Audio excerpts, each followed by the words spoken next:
with mood disorders, have a history in working in clinics with people who have terminal diagnosis. But today I'm coming to you to talk to you about something that has really become important to me, and that is the concept of cultural competence and political correctness, and how it can sometimes, even though well intended, be a little bit of a distraction. So I'm just going to jump right in uh, and have this conversation with you. So, cultural competence, what they didn't tell you, and what you should ask yourself. Sounds a little bit challenging, but we're going to knock this out and be just fine, okay? So, what I want to do is challenge you to think and think about things a little bit differently than you may have in the past, okay? What battles of inequity have the discipline of social work been fighting, and is there a better strategy that can be used? Social work and social workers work extremely hard, and I'm all about working smarter, not or harder, not smarter. No, smarter, not harder. There you go. And I'm going to challenge you to rethink the way that you have been engaging with inequity, okay? Is there an ethical duty that has been flying under the radar that you should consider or maybe reconsider? I think that it's important that we all, as we move along, do little self checks. And one of the self checks that we do as a profession is our ethical check. So I'm going to ask you to do that today, okay? Objectives of this session: after you have looked at this, I'm hoping that you will then go and revisit the Code of Ethics and consider what advocacy it's actually asking you to do. I want you to be able to discuss white privilege in a different way, perhaps, than you have. Consider manifest destiny, as well as cultural competency, and how those impact advocacy opportunities. Would love for you to be able to reflect on white noise that can distract from effective advocacy. And I'm going to present what white noise can be in a way that you may have not thought of before. And finally, I want you to be able to hopefully frame arguments for equity in a different way so that we can continue to advocate for global and greater social change. So let's start with a little question. The ethical question: how does a social worker manage to do all the advocacy needed in order to change the world? You guys may have seen memes or pictures of a guy with like a mop and bucket, and he's trying to hold back the ocean and clean out the ocean, or maybe a similar one is the guy with the teaspoon who's trying to bail out the ocean. I know as social workers, you may have felt this. You might be feeling it right now. I don't know. What would the answer be? Redefine how we see the overarching social problem of inequity and identify who has the power to make the changes necessary to battle this inequity. I know, I know. Another ethics lesson, but look, it's important. It's important because we need to be able to reframe the way that we engage and constantly grow, all right? So has political correctness actually gone awry? Is there a problem with some of the politically correct charged advocacy that goes on now? Science is real, Black Lives Matter, humans are humans is not said there. It says no human is illegal. So that talks about immigration. Love is love. I believe that's in reference to non-traditional monogamy and non-heterosexual marriage, women's right, kindness is everything, all of those. Great, great, great, great, great causes. Okay. Everything there is very true. But is there a way that we could kind of not compartmentalize advocacy, but look at a larger scale advocacy that would have a greater impact on more people? Why not just have one cause? I don't know, maybe all humans have the right? Because aren't all humans Black, gay, women? If we start looking at human rights we might have a change, a greater change.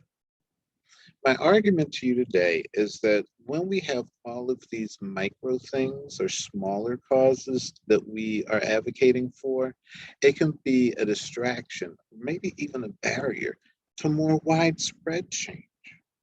We become so targeted and focused on a small area. I don't know if that's the best thing all the time, okay?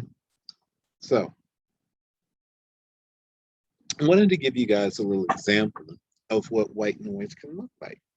You probably remember toward the end of last year, and it was published in the Texas Tribune, that there was this question. There was this proposed change in rule as to the ability for all humans to have access to the services that social workers provide. Considerations to revising the code of conduct, changing what our ethics are. Like, this totally flies in the face of the code of conduct that says that all humans are people that we serve. How much white noise was that? How much time did we spend on this that could have been spent other places? This should have been immediately dismissed without any conversation. You know, I can't help but to think of something my grandmother used to say, it takes a fool to argue with themselves, right? So this is something that should have been entirely dismissed on its face. And we're going to talk about power structures in a little while, because this was a power structure thing, a power structure trying to change right action. So the distraction is when something that is nonsensical, if you believe in human rights, becomes an issue. When we have all of these different marginalized individuals that are then the focus, as opposed to the fact that we are all human, okay? The individual cause can be a distraction. Doesn't have to be, right? Sometimes, another thing my grandmother said, so heavenly bound, you know, earthly good. So political correctness gone awry is when you're fighting, and it's a just cause, but you're distracted from the fact that it's nonsensical, that it doesn't make any sense. Your ethics are being challenged, and you're going to fight for the ethics that are attached to the individual as opposed to the larger picture. This is the argument I'm trying to make with you today. The white noise, you get confused. And what happens? A house divided can't stand. So who's going to lose? The whole house. Again, I'm arguing a little bit macro. We're going to get to that in a minute. But let's face it, we're social workers. We're smarter than this. We're smarter than being distracted by the white noise. We just have to make sure we're aware that it's white noise. So let's go back and look at the Code of Ethics, okay? The ethics guides us, lets us know what the deal is. The Code of Ethics, in the preamble, the primary mission of this social work profession is to enhance human well-being and help meet the basic needs of all people. We do not have to say Black people. We do not have to say gay people. We do not have to say women. They're all people. Now, the Code of Ethics does go on to say empowering people who are vulnerable. I get that, and it's important to do. But let's not forget all people. We wouldn't need particular attention to Black people if we just said that is a person. Do not shoot them. That is a woman. You cannot fire her just because. If we pull back and look at the big picture, we could probably advocate more effectively. That's the argument that I'm making today. When in doubt, look at Star Trek. Spock already let us know. The needs of the many outweigh the needs of the few. When I was putting this together, I happened to be looking at this episode of Star Trek or this movie, and I was like, maybe I should just play the movie for the people, and then we don't have to talk about it, right? Love a good Star Trek quote, and it is very applicable, okay? So, what I'm working toward is having us be able to just adjust the focus of your advocacy that is based on ethics And let's start at where we learn things. So academia, and then later in the workforce when we do our CEUs, there are different theories that are taught, and a lot of these theories have a huge emphasis on working with people. Makes sense. We do work with people, right? We're not always taught as much about power structures, though. And it is my argument today that it is the power structures that cause the inequity, that ultimately need or cause a need for social work services. So if we adjust that focus just a little, we may be able to do things a little different. Macro versus micro. This is a non-standing debate in some circles. Which one is more important? Which is more valid? I would have to say that they're both equally valid, but I do think that the macro gets more attention. If we spend our time solely, or at least predominantly, focusing on those who've been victimized by white privilege and manifest destiny, and we're going to talk about those in a minute, it distracts from those who are in power, the ones who can actually make the sweeping changes. I'm arguing today that the social problems that we deal with on a macro level, on a micro level, come from the macro. So let's talk about cultural competence. That's something that we talk about all the time. If you're working in organizations, you're going to hear it a lot. What is cultural competence? The ability to understand, appreciate, and interact with people from cultures or belief systems different from your own, right? Very useful, practical, and necessary when you're working one-on-one. Again, I am not trying to totally defame or debase or take away the value from what is taught in cultural competency. However, what I am arguing, if we're going to shift our advocacy, if we are going to be ethical on a larger scale, cultural competency is not necessarily necessary if we're talking about systematic change. What we don't talk about as much, the macro, right? So, what they didn't tell you, or perhaps just not often enough, talk about this macro. My first bachelor's, or rather my first master's, was in sociology. And as I was putting this together, I started thinking about some of the concepts that were taught in sociology, Marx being one of them.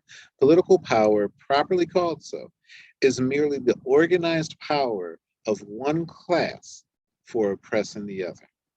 That's a purposeful act, is it not?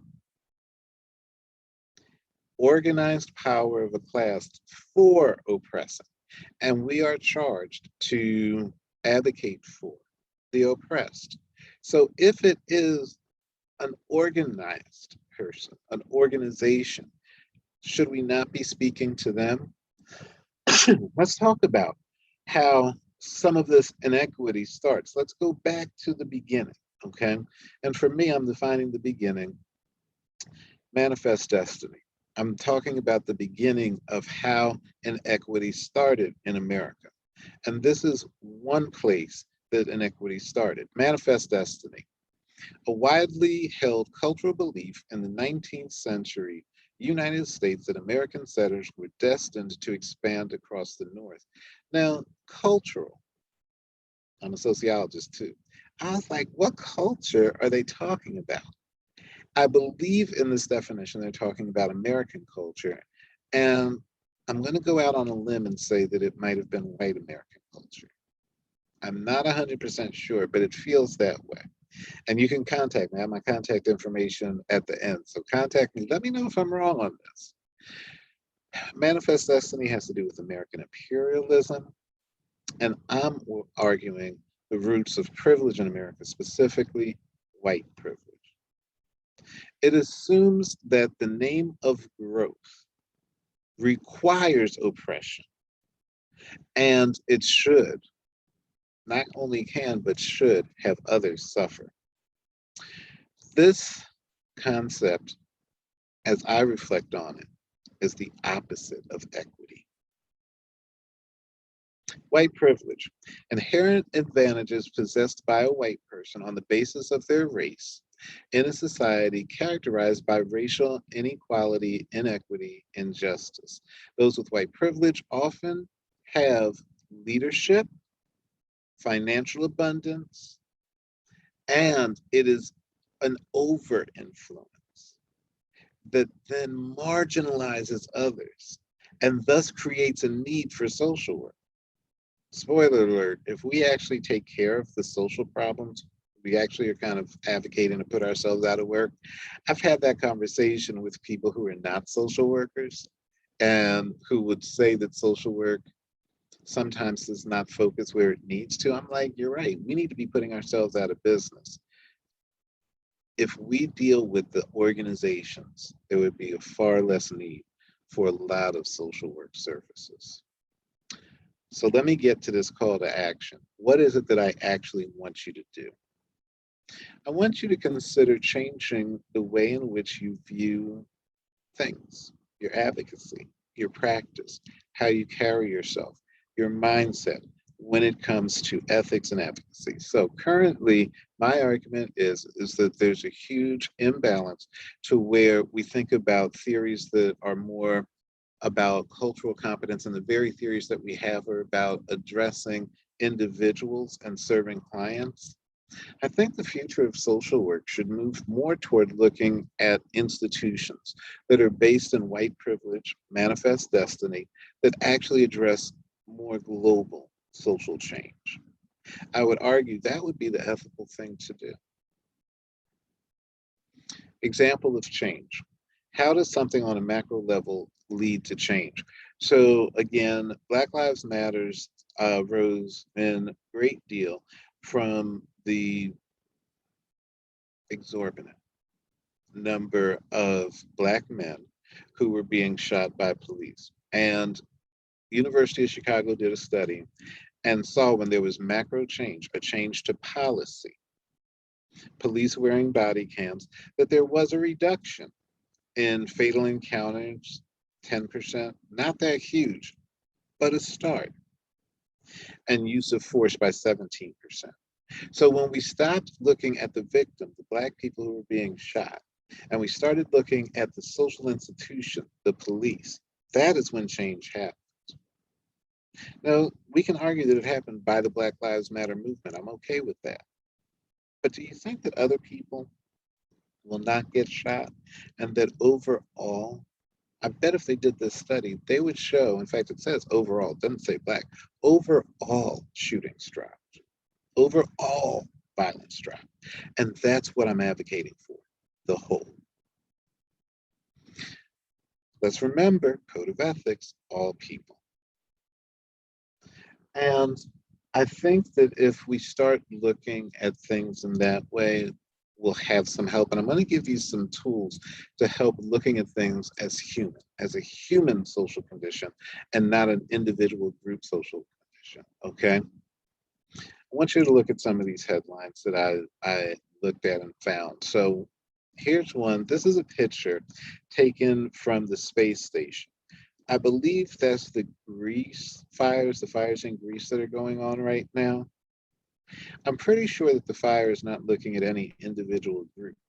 Now it's a region, but there are fires in California. I want to say it was either China or India, a lesser publicized area that was on fire. Let's think about the floods. This is global, people. If we start arguing for all humans, we can focus on global needs. A lady found her mother dead. The social problem has to do with access to cooling centers.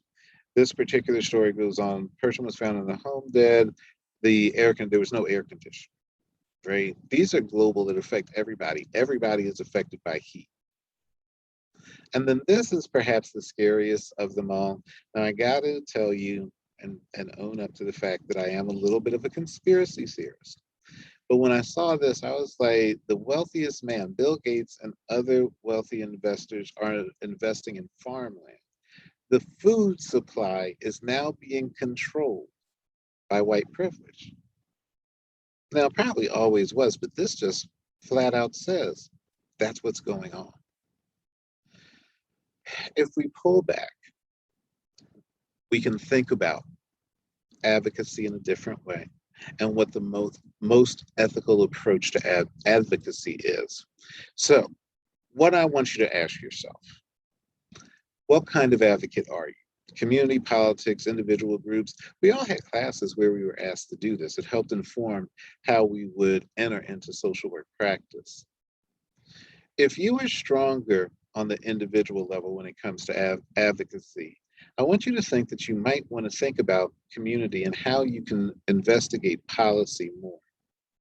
We have to do CEUs every year, every 2 years. I think it's 30, 60 that we have to do. And it's important for us to do well in our practice.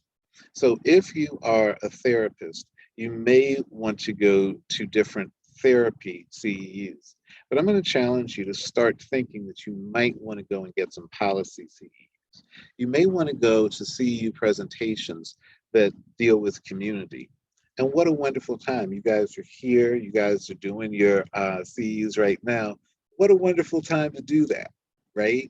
So if you did not already check mark to go to something that has to do with advocacy on a larger scale, I want you to think about that, okay?